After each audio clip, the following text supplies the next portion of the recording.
So we have just completed the topic 1.0.2, piecewise linear simulation and modeling. And next we're going to look at topic 1.0.3, which is multi-level modeling. And what this does is this allows us to model critical power stage components with an appropriate level of model complexity that allows us to achieve both fast simulation results and the accuracy that we need to achieve our particular simulation objective. Okay, so go to topic 1.0.3. Multi-level modeling. And let's, again, we're just going to do some tidying up. So close your schematic, but don't save. Close the waveform viewer. And now we're going to go to 1.1. So we're not going to actually simulate this. We're going to look at the devices. So 1.1, not 1.1a. All right. If you're using elements, you won't be able to run this simulation because this is too big, but you will be able to do what we want to do. So what I want you to do now is double click on Q1. So double click on Q1, and now you can see our what we call our parameter extraction dialog. So what do we see? We have the SPICE model. So if you click on here, these are all the SPICE models in our library, and there's 4,686 of them in the N-channel MOSFET library. Now, you would think 4,600 and however is a big number, but inevitably the one you want, because you want the latest, the greatest, may not be in here. We have a very good webinar on how you can install and a nice tutorial on how you can install these SPICE models and then use them. And if you do it correctly, then they will be available to select. So I can select the SPICE model from the SPICE library. And then I can go and extract a simplest model, a piecewise linear model, based on that SPICE model characteristics. Okay, so we'll come back to that. But when I extract it, I need to decide how complicated, what level of complexity do I want to use in the simplest model of this power device. Okay. And so there's 3 levels that will automatically, extract. All right. And let's just take a look. So let's run back to our docs here real quick. And we have a nice little chart in the docs. So I come back to this a lot. This shows you in detail the difference between model level 0, model level 1, and model level 2. Model level 0 is the simplest model for a MOSFET. It's just an on-off switch, on resistance, off resistance. It's got a body diode, a gate capacitance, and a gate resistance. Okay. Model level 1 is this same model level 0 plus a COSS, an output cap across, from drain to source. It's linear, not nonlinear. Okay. And then model level 2 is our more complex model where I've got my gate resistance, gate capacitance, but now I'm going to model this isn't exact right words, but the active region of the switch. So when we're in the linear region, not on and not off, transitioning from on to off and off to on, we have to model that.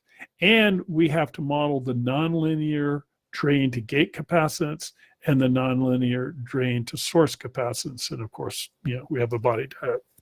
So this is the model level 2. This is the model that I need to use if I want to look at the transitions. If I want to measure switching losses, for example, neither of these models will handle conduction losses, but not switching losses. They won't measure the losses during the transition. And the waveforms, because of the way this works, are not going to be particularly realistic. Why do we have a model level 1? There are some topologies where let's say, you look at resonant switching, where you need to, in order for the topology to work correctly, it's actually depending on some parasitic capacitance of the switch.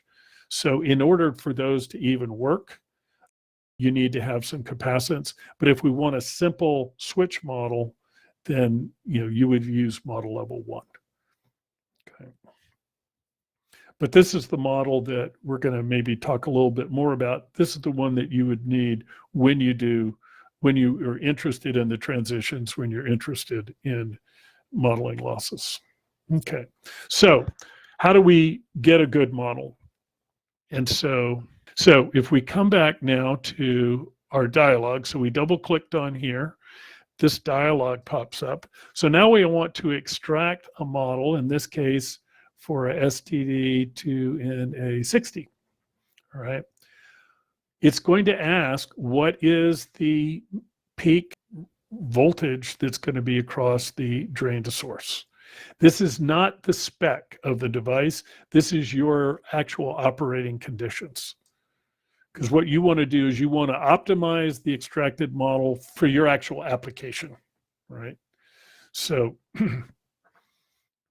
and we'll see what that means in just a second. What's my maximum gate drive on voltage? And what is the maximum peak drain current? And then this is, what is the temperature at which I'm going to investigate the SPICE model? Simplest itself doesn't have a clue about temperature. SPICE models do.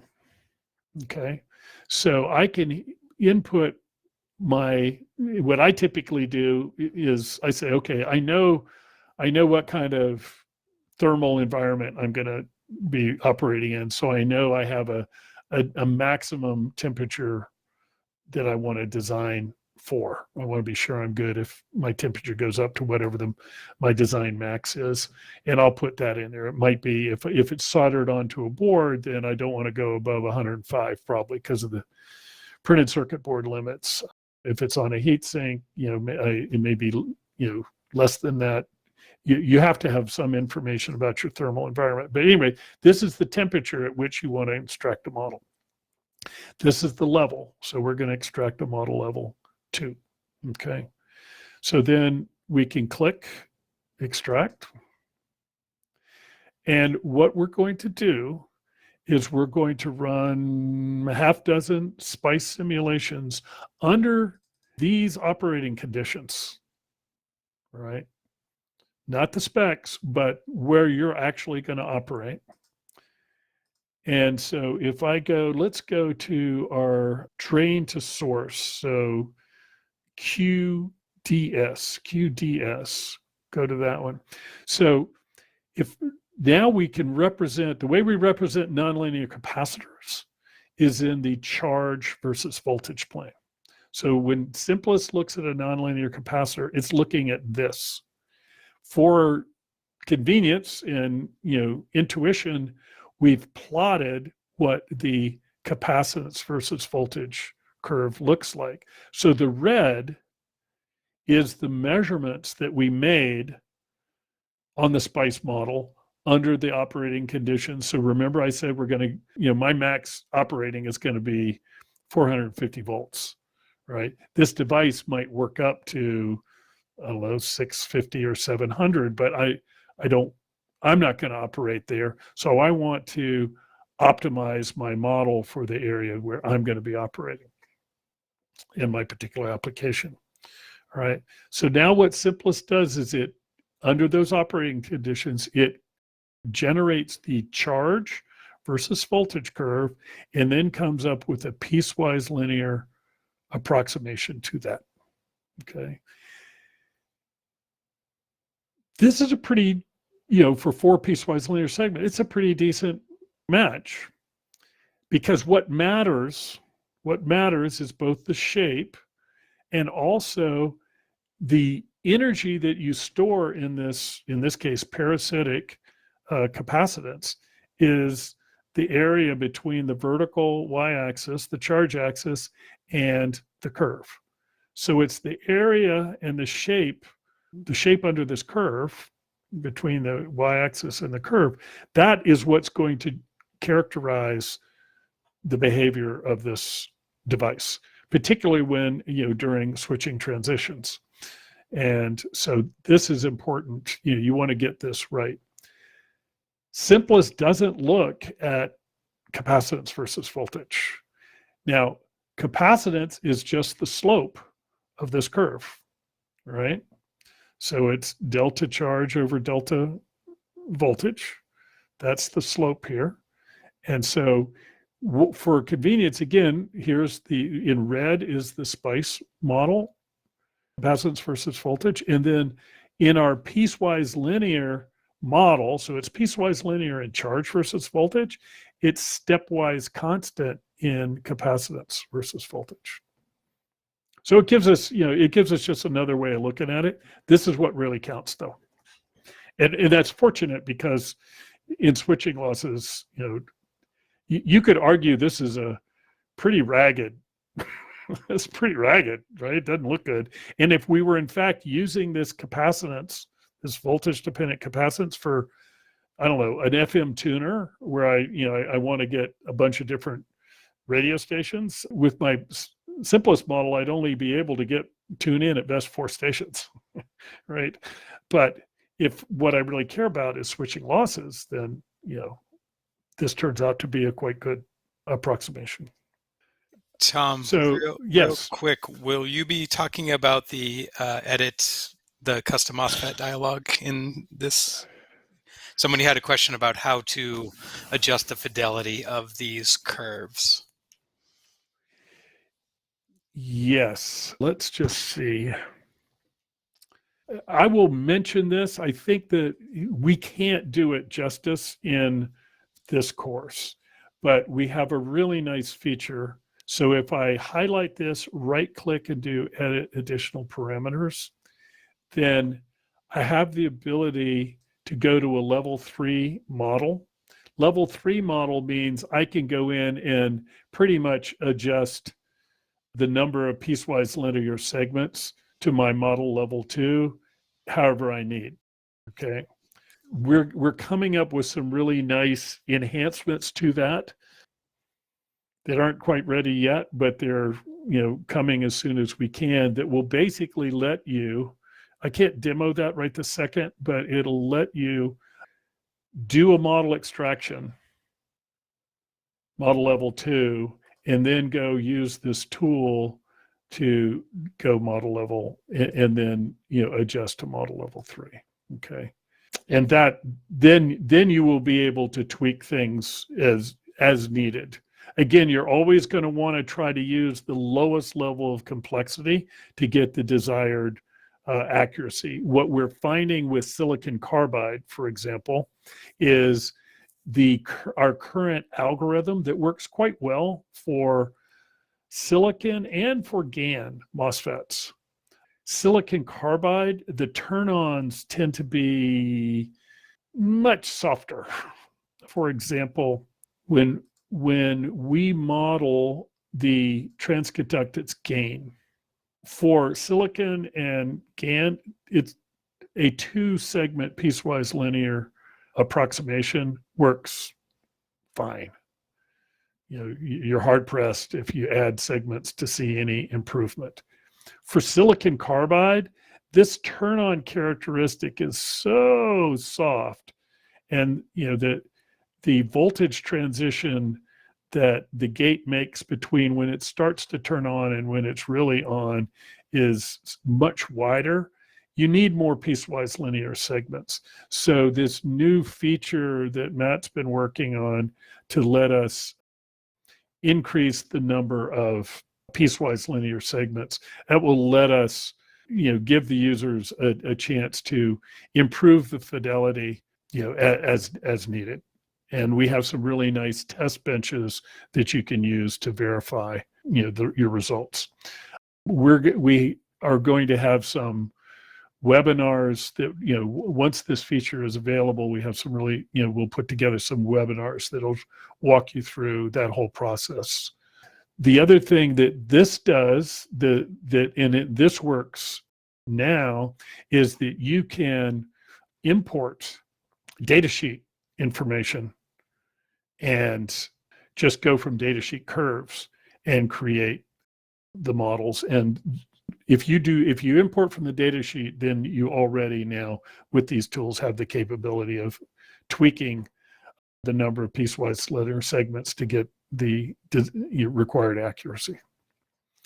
But we're going to have a webinar on that once that feature's been released. Matt, do you think that gets it for now? I believe so, yes. All right. So let's go now to capacitors. So the concept of multi-level is I can have one schematic, I double click on it, and when I only need, a simple switch kind of model, boom, I hit extract, I'm good to go. If I'm really concerned about switching losses and how long do the switching transitions take, then I'm going to use model level 2, for example. There's other components which have a similar characteristic, and one of those is your output capacitors. So if you go to your C1, which is the first output cap on the main, your main output, and double click on that, you'll see this dialog.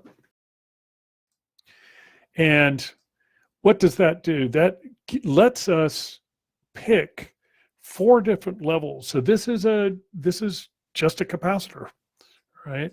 But we have 4 different levels. The first level, level 0, is just a pure capacitance. Okay, so it's just going to use the capacitance value. Level 1 is going to add a parallel leakage resistance. Level 2 is going to add ESR to that. Level 3 is going to add ESL and a shunt resistor in parallel with the ESL, and that are these values. Just an aside, whenever in Simplus you introduce an inductor to model a parasitic effect, always put a parallel resistance in there. You'll get much better, more realistic waveforms, and your simulations will run faster. Tom, if you would like to have a bias-dependent type of capacitance, in that case, you would need to resort to a piecewise linear, right, separate model, I assume. Right. So if you want to model the nonlinear, we'll say capacitance versus bias voltage, Simplus is going to represent that in the charge versus bias voltage, then this would be a nonlinear capacitor. And you can do that. So if we go to the part selector and we go to passives, then we can go to the multi-level piecewise linear capacitor. All right. And if I just plop that on here. So now we have the exact same dialog, except we then have a dialog that says, okay, now input the charge versus voltage characteristic into this dialog. So this can be a great way for you to model the nonlinear bias dependence of, say, like multi-layer ceramic caps. This is really good. It still lets you incorporate all these same levels that we just talked about. The only difference is now this capacitor, rather than being a linear part, constant versus voltage, is now a voltage-dependent capacitance. But it lets you access all the other levels. And this is really helpful, particularly as your circuits get more complex. This is a good example of when do I need ESL? So if I'm measuring my Bode plot, if I'm measuring, my steady state, waveforms, you need to exercise, good judgment. When do I need to include ESL and when do I not? So like for Bode plots, ESL virtually never comes into the picture, right? Because this part becomes inductance at high frequencies much higher than the crossover. Now, as you move your crossover out further and further, when you're trying to look at output impedance of your converter over high frequency because you have high DIDT loads, well, then you absolutely need to include the ESL. But the more energy storage elements we include in our power supply model, it will slow things down. You'll notice it. And again, in simple circuits like that, you won't see it. But as you get to serious complexity, then being able to easily take my schematic and model the capacitances appropriately for my simulation objective is really a powerful capability. And why is that? Well, as you get better and better in Simplest, you realize, wow, I can use Simplest to check all kinds of corner conditions, all kinds of performance that otherwise would be really difficult to do apart from building, some hardware. But you sure don't want, a whole bunch of different schematics. One schematic has ESL, one schematic doesn't. It's very difficult to manage multiple schematics when I have a problem, I need to make a design change. I only want to change my one schematic. I won't want to have to change a whole bunch. And so it's the more work we can make one schematic do, the better off, the higher quality your process is going to be, the less things you have to worry about and keep track of. Okay, just another quick point.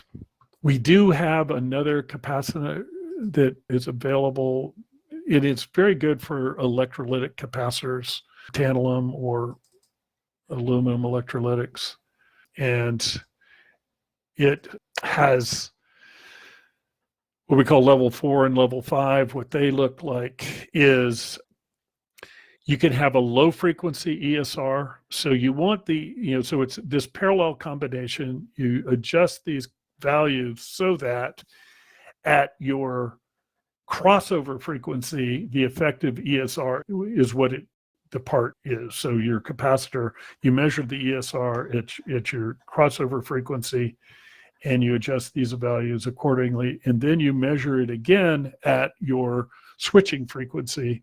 And now if this model gives you the correct ESR at your switching frequency, the correct ESR at your crossover frequency, then when you look at your output voltage, both the high frequency ripple will be, that envelope will be correct, but then the low frequency response to a step load transient frequency will also be correct. So this could be helpful.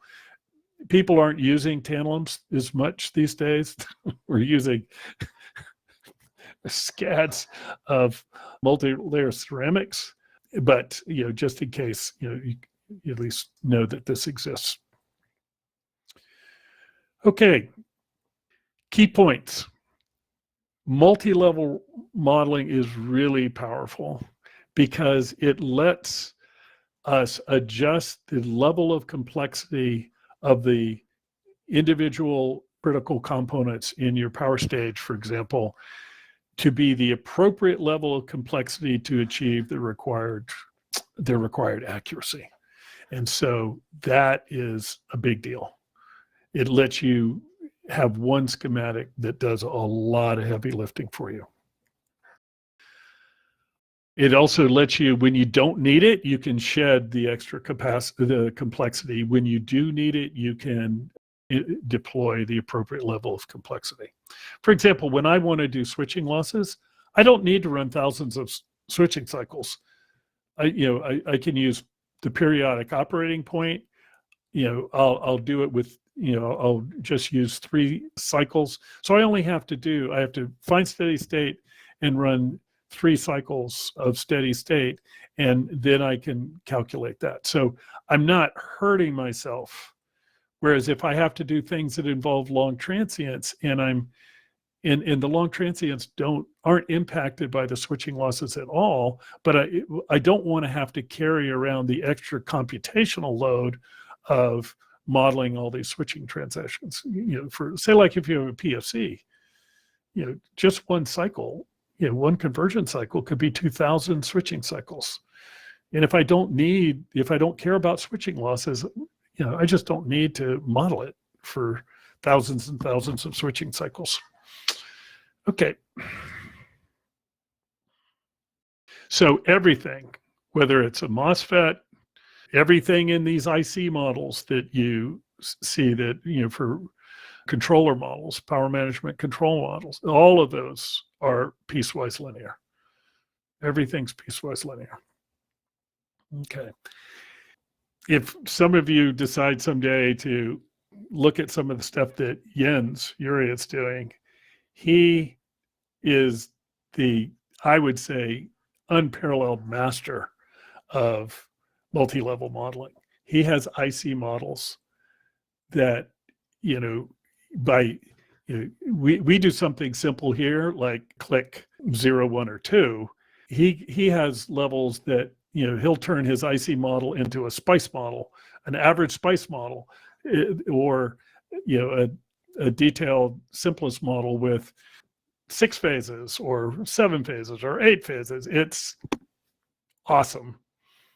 And so he can, with one schematic, users only have to manage the one schematic. They can do almost all the analysis that they need to do. The concept is very powerful. Okay. The reason why it's so powerful is also that you have a built-in scripting language, not an element, but in the right, full in the full version. Correct. You can do so many things with that. Maybe you can go into details later on, but yeah, just want to mention that. Yes, that's a good point. Matt, maybe you can jot that down, and at the break, we'll talk a little bit, figure out what we want to do. Okay, so by my count, it's time to take a break. And so we'll come back and look at the accuracy. So we've been talking about using piecewise linear modeling techniques, multi-level modeling techniques, and using time domain simulation to do transients as well as AC analysis. So we're going to take a look at the accuracy that you can achieve with this technique, and then take another quick run at the periodic operating point in AC analysis. And then after that, we're going to hear from Christoph Basso.